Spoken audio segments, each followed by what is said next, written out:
ಈಗ ಮೊನ್ನೆ ನಾನು ಟಿವಿನಲ್ಲಿ ನೋಡ್ತಾ ಇದ್ದೆ, ಹೊಸದಾಗಿ ಮಂತ್ರಿಗಳು ಯಾರು ಅಂತ. ಅದ್ರಲ್ಲಿ ರಾಯರೆಡ್ಡಿ ಹೆಸರೇ ಇರಲಿಲ್ಲ.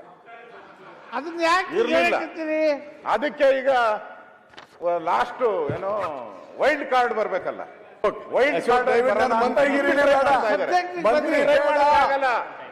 ಸ್ಪೀಕರ್ ಮಾಡ್ತಾರೆ. ವೈಲ್ಡ್ ಕಾರ್ಡ್ ಬರ್ಬೇಕು ಅಂದ್ರೆ ರಾಯರೆಡ್ಡಿ ಅವರು ಮಂತ್ರಿ ಬೇಡ ಅಂತ ಸ್ಪೀಕರ್ ಮಾಡ್ತಾರಂತೆ.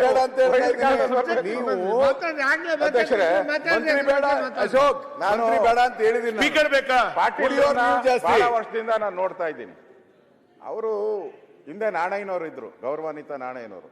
ಅವ್ರಿಗೂ ಅಷ್ಟೇ ಹೆಂಗನ ಸಿದ್ದರಾಮಯ್ಯನವರು ಅವಾಗಿದ್ರು. ನಾವು ವಿರೋಧ ಪಕ್ಷವಾಗಿ ಕೂತಿದ್ರಿ, ಬಹಳ ವರ್ಷ ವಿರೋಧದಲ್ಲೇ ಕೂತಿದ್ರಿ. ಯಾವ್ದನ ಫೈಲ್ ಕೊಡ್ಲಿ ಉಲ್ಟಾ ಪಲ್ಟಾ ಮಾಡಕ್ ಬಿಡೋರು ಹಂಗೆ. ಅಷ್ಟು ಅಂದ್ರೆ ತಪ್ಪು ಅಂತ ಹೇಳಲ್ಲ, ಅಷ್ಟು ಚಾಣಕ್ಯತನ ಅವ್ರಿಗೆ. ಪಾಟೀಲ್ರು ಕೂಡ ಎಲ್ಲಿಂದ ಎಲ್ಗೋ ಕನೆಕ್ಷನ್ ಮಾಡ್ಬಿಟ್ರು ತಗೊಂಡೋಗ್ಬಿಟ್ಟು.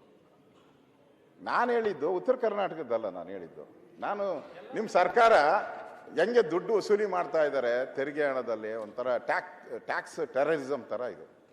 ಅಷ್ಟು ತೆರಿಗೆ ಹಾಕ್ಬಿಟ್ಟಿದ್ರೆ, ಅದರಲ್ಲಿ ಇದು ಒಂದು ತೆರಿಗೆ, ಎಣ್ಣೆ ತೆರಿಗೆ. ಕುಡಿಯೋರು ಯಾರು ಅಂತ ಹೇಳಿದ್ರೆ ಎಲ್ಲ ಕೈ ಎತ್ತಿಸಿದ್ರೆ ಗೊತ್ತಾಗ್ತೈತೆ ಯಾರ್ಯಾರು ಕುಡಿತಾರೆ ಯಾರ್ಯಾರು ಕುಡಿಯಲ್ಲ ಅಂತ ಎಲ್ಲ ಗೊತ್ತಾಗ್ತೈತೆ, ಪ್ರಪಂಚಕ್ಕೆ ಗೊತ್ತಾಗ್ತೈತೆ. ಅದು ದಿನಕ್ಕೆ ಜಾಸ್ತಿ ಆತಾನೇ ಇದೆ.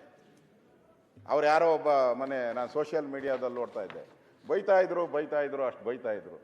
ಏನಂತ ಗೊತ್ತಾ, ನಮ್ಮಿಂದ ಈ ಸರ್ಕಾರ ನಮ್ಮ ಹಣದಲ್ಲಿ ಇವರೆಲ್ಲ ಮಜಾ ಮಾಡ್ತಾ ಇರೋದು ಅಂತ ಸೋಷಿಯಲ್ ಮೀಡಿಯಾ ಅದು ಬಾರ್ ಮುಂದೆನೆ ಬೈತಾ ಇದ್ದ ಅವನು.